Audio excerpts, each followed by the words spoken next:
Assalamualaikum warahmatullahi wabarakatuh. Kembali saya Ika Wulandari menjumpai Anda. Kali ini kita akan membahas sebuah pertanyaan yang menurut saya cukup menarik nih. Pertanyaan ini ditulis oleh seseorang yang bernama Diani Herdiani 12. Isinya seperti ini. Assalamualaikum Bu Ika. Waalaikumsalam. Nak tanya, kalau misalkan ada warga Indonesia yang menikah sama warga Rohingya, mau dibawa pulang ke Indonesia, gimana itu? Perkara bangsa Rohingya juga sekarang ini di Indonesia kan sedang viral-viralnya ya. Jadi ini menurut saya menarik banget untuk dibahas secara singkat. Dan menurut saya ini sedikit sulit ya permasalahannya. Oke, yang nanya ini saya panggil aja namanya Mbak Diani ya. Atau mungkin ini temannya Mbak Diani. Pokoknya siapapun itulah ya, Mbak Diani ini atau temennya kan pasti datang ke Malaysia ini awalnya untuk bekerja. Dan Mbak Diani atau yang menanyakan ini saya anggap ada permit lah ya. Kemudian seiring berjalannya dengan waktu ketemulah dengan jodohnya yang kebetulannya adalah orang atau etnis Rohingya yang ada di Malaysia ini. Dan satu hal yang harus Anda tahu sebagai pekerja asing di Malaysia, di dalam Undang-Undang Tenaga Kerja di Indonesia maupun di Malaysia ini, Anda sebagai pekerja asing dilarang atau tidak dibenarkan untuk menikah. Menikah dengan siapapun itu dilarang. Dan yang saya bisa pastikan, Mbak Diani ini pasti menikahnya secara agama ya dengan yang orang Rohingya ini. Atau hanya nikah siri saja, entah itu dinikahkan sama penghulu atau sama ustadz. Nah, yang namanya nikah siri itu tidak diakui pernikahannya oleh negara. Oke, kita berhenti di sini dulu ya mengenai status pernikahannya. Dan sekarang kita akan beralih ke orang Rohingya yang ada di Malaysia ini. Yang namanya orang atau etnis Rohingya di Malaysia, mereka datang ke Malaysia ini kan karena lari dari negaranya. Entah itu negaranya dari Myanmar atau dari Bangladesh. Dan mencari perlindungan di Malaysia ini. Dari yang saya baca-baca, negara Malaysia ini sendiri mulai menerima kedatangan pelarian Rohingya ini sejak tahun 1970-an. Lama banget. Nah, sejak tahun itu ada puluhan ribu bahkan ratusan ribu banyaknya orang Rohingya datang ke Malaysia ini dan tidak kembali lagi ke negara asalnya. Karena mungkin terlalu nyaman ya tinggal di Malaysia ini dan tidak mau balik-balik lagi ke negaranya sana. Di Malaysia mereka bisa kerja, bisa mendapatkan gaji. Banyak orang-orang di sini yang bisa memberikan pekerjaan kepada mereka. Mereka juga punya rumah, ada yang menikah juga sesama pelarian Rohingya ini dan mereka itu menetap di Malaysia berpuluh-puluh tahun. Kalau yang sering saya ketemu ya sama orang-orang Rohingya ini, mereka ada di sekitaran Ampang, Gombak, atau ada di Hulu Langat. Kalau saya sering nongkrong di Ampang itu tiba-tiba ada orang Rohingya datang jualan tisu, tiba-tiba ada yang datang minta-minta. Ya begitulah yang mereka lakukan. Nah, kenapa mereka sampai berbondong-bondong kabur dari negaranya dan mencari perlindungan ke negara orang lain? Ya berbagai macam alasannya. Ada yang mengatakan mereka tidak diakui lah di negaranya karena perang lah, karena konflik agama lah, karena hak asasi mereka tidak diakui lah, dan lain-lain. Nah, biasanya mereka ini masuk ke Malaysia atau ke Indonesia itu pakai kapal laut. Yang namanya lari, yang namanya pergi dari negaranya, mereka ini tidak punya identitas apa-apa. Mereka masuk ke Malaysia tidak pakai paspor. Kadang mereka itu cuma bawa baju di badan aja nih. Dan begitu sampai di Malaysia, mereka akan didata oleh sebuah lembaga kemanusiaan yang namanya UNHCR. Dan mereka akan diberi sebuah kartu. Cuma pegang kartu aja nih, kartu UNHCR itu. Nah, kartu ini nggak berlaku untuk di luar Malaysia dan nggak punya kekuatan apa-apa. Jadi, kalau mau dibawa keluar Malaysia, ya suaminya yang etnis Rohingya ini harus punya paspor. Karena paspor inilah yang menandakan seseorang itu berasal dari negara mana. Jadi, yang pertama harus dilakukan ya buat paspor dulu di kedutaan negara asal dia. Apa negaranya? Myanmar atau Bangladesh. Tapi, saya yakin sejuta persen kedutaan Myanmar ataupun Bangladesh tidak akan memberikan paspor ini kepada para pelarian Rohingya. Karena secara logisnya kan mereka datang untuk mencari perlindungan dan pergi dari negaranya karena mereka tidak punya kewarganegaraan. Mereka itu stateless. Mereka jelas tidak akan bisa mendapatkan paspor karena paspor merupakan identitas kewarganegaraan seseorang. Nah, kalau mereka tidak punya kewarganegaraan, gimana mau buat paspor? Di negaranya aja mereka tidak diakui sebagai warga negara Myanmar atau sebagai warga negara Indonesia, Bangladesh, apalagi di Malaysia ini. Dan satu hal lagi yang harus Anda ingat, di Indonesia sekarang ini sedang panas-panasnya soal pelarian Rohingya yang tiba-tiba berdatangan ke Indonesia, khususnya di Aceh. Mereka datang naik kapal yang kalau kita lihat di video itu kapalnya kayu, udah reot gitu, dan mereka ribuan kilometer berlayar dari negaranya ke Indonesia. Kalau dulu dari tahun 2012 itu sebenarnya negara Indonesia menerima mereka, tapi orang Rohingya itu datang ke Indonesia hanya untuk transit atau untuk istirahat sementara sebelum mereka melanjutkan perjalanan ke Malaysia. Karena yang dari saya baca, Malaysia merupakan negara kedua terbesar yang menampung orang Rohingya ini.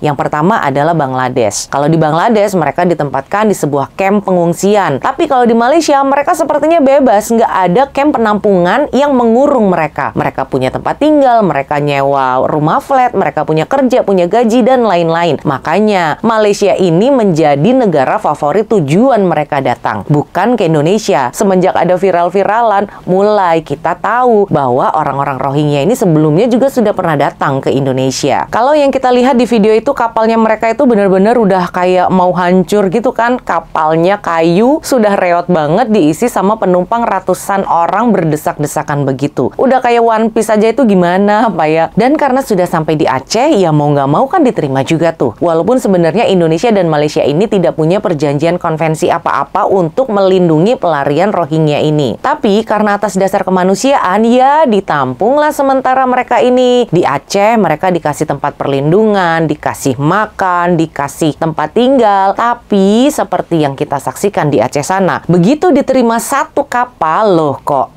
datang lagi kapal-kapal yang lainnya, dan sampai sekarang sudah 1000 lebih itu orang-orang Rohingya yang ada di Aceh. Dan akhirnya warga-warga Aceh menolaklah kedatangan orang-orang Rohingya ini, karena ribuan orang Rohingya ini nih bikin kita semua di Indonesia ini jengkel banget ngelihatnya. Dari video-video yang viral beredar itu kan benar-benar sepertinya mereka nggak punya sopan santun, nggak punya adab, dan benar-benar menyulut emosi kita semua sama tingkah lakunya. Dikasih makan gratis, protes karena kata makanannya terlalu sedikit. Terus pemerintah Aceh itu sudah berbaik hati untuk kasih bantuan makanan sama mereka. Bantuannya dibuang ke laut. Nyebelin banget nggak tuh? Dikasih hati malah minta jantung. Dan karena hal ini juga banyak yang mengait-ngaitkan dengan konflik Palestina dan Israel yang sampai sekarang tidak selesai. Yang katanya serbuan orang Rohingya datang ke Aceh ini bisa jadi cikal bakal penguasaan orang Rohingya di Aceh. Dikasih menumpang, malah mau menjajah nanti-nantinya gitu. Sedangkan seperti kita tahu, orang Indonesia itu ada jutaan banyaknya yang masih susah, masih banyak yang miskin, masih banyak yang susah makan. Ini orang Rohingya dikasih makan gratis, masih aja protes. Gimana orang-orang Aceh dan kita nih yang bukan orang Aceh juga ikutan jengkel kan? Jadi ya memang masalah orang-orang Rohingya ini banyak banget ya. Di Malaysia juga mereka banyak itu kasus-kasusnya. Padahal Malaysia ini sudah berbaik hati banget, mau menampung puluhan ribu bahkan ratusan ribu orang Rohingya di sini. Mereka juga sama buat ulah juga di Malaysia. Jadi untuk masalah ini rasanya tidak ada harapan untuk bisa membawa pulang suaminya yang orang Rohingya itu. Ya mungkin yang bisa kita lakukan, percaya aja lah ya, yang namanya takdir, jodoh, maut, rezeki itu sudah ada yang mengatur. Kalau sampai Anda punya anak sama orang Rohingya ini, ya anaknya masih bisa kok untuk dibawa pulang ke Indonesia. Karena negara Indonesia menganut sistem bahwa jika ibunya orang Indonesia, anaknya pun otomatis juga bisa menjadi warga negara Indonesia. Tapi bapaknya tidak bisa dibawa pulang ke Indonesia. Dan untuk Anda yang saat ini mungkin ada orang Indonesia nih, cewek-cewek gitu ya, yang sedang ada hubungan spesial dengan orang Rohingya, sedang pacaran, coba dipikir-pikir lagi deh dengan bijaksana. Karena kalau sampai menikah dengan orang Rohingya, Anda tidak akan bisa hidup bersama. Atau apa tuh istilahnya, menua bersama. Itu tidak akan bisa. Karena orang Rohingya tidak memiliki kewarganegaraan. Warga negara Myanmar bukan, warga negara Bangladesh juga bukan. Jadi nggak akan bisa meresmikan pernikahan Anda. Kasihan kan sama anaknya, tumbuh besar tanpa bapaknya. Karena bapaknya tidak akan bisa dibawa pulang ke Indonesia. Apa Anda mau sampai mati di Malaysia ini? Anaknya gimana? Siapa nanti yang akan ngurus? Coba pikirkan sejuta langkah ke depan. Jangan hanya memikirkan hari ini saja. Oke, sekian mengenai pembahasan singkat kita tentang pernikahan dengan orang Rohingya ini. Mudah-mudahan bisa menjawab pertanyaan Anda. Saya Ika Wulandari undur diri. Wassalamualaikum warahmatullahi wabarakatuh.